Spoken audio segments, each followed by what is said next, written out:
कबीर साहब ने कहा कि सरगुण की सेवा करो। ध्यान से सुनिएगा, सरगुण की सेवा करो, निर्गुण का करो ज्ञान। अब देखिए, निर्गुण का ध्यान के लिए नहीं कहा गया है। कबीर साहब कहते हैं कि निर्गुण का ध्यान नहीं करना है, निर्गुण का ज्ञान करना है। निर्गुण सरगुण के परे तहाँ हमारा ध्यान।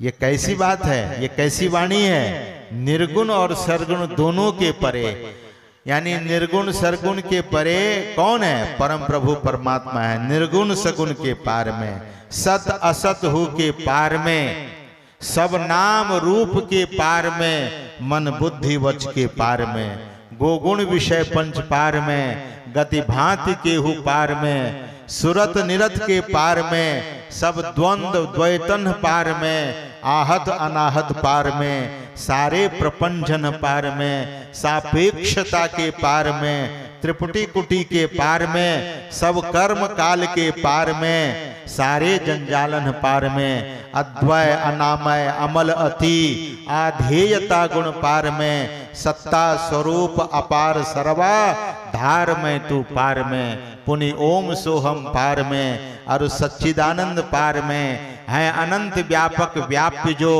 पुनि व्याप्य व्यापक पार में। ये ईश स्तुति है हिरण्य गर्भहु खर्व जासो, जो है सांतन पार में, सर्वेश हैं अखिलेश हैं, विश्वेश हैं सब पार में।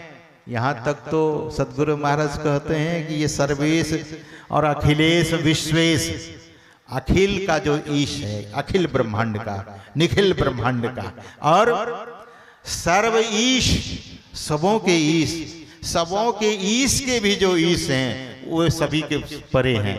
सभी के परे जो परम तत्व रूपी सोई आत्मा है, सोई आत्मा है।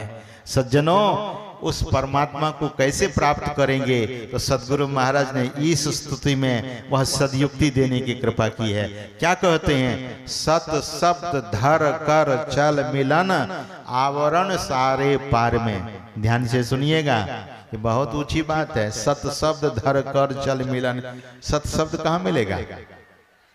सज्जनों, संसार के संबंध में कहा गया है। सुबह में हमारे श्रद्धेय स्वामी बोधानंद जी महाराज आपको सुना रहे थे, शंकराचार्य जी महाराज, कल के सुबह में शायद शंकराचार्य जी महाराज का वचन है। वैसे तो वेद वाक्य है, ब्रह्म सत्यम जगन मिथ्या, ब्रह्म सत्य है और जगत मिथ्या है।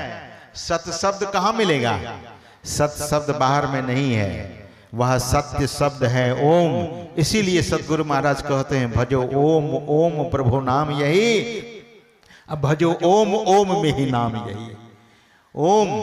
लेकिन यह ओम जो बाहर में हम आप बोलते हैं, यह वर्णात्मक ओम है, लेकिन ध्वन्यात्मक ओम नादानुसंधान जब साधक करता है और सत शब्द की जब प्राप्ति होती है, वही सार शब्द है ओम। उसी शब्द को धरने के लिए सदगुरु महाराज कहते हैं कि उसे धरिए और सभी आवरणों से पार हो जाइए।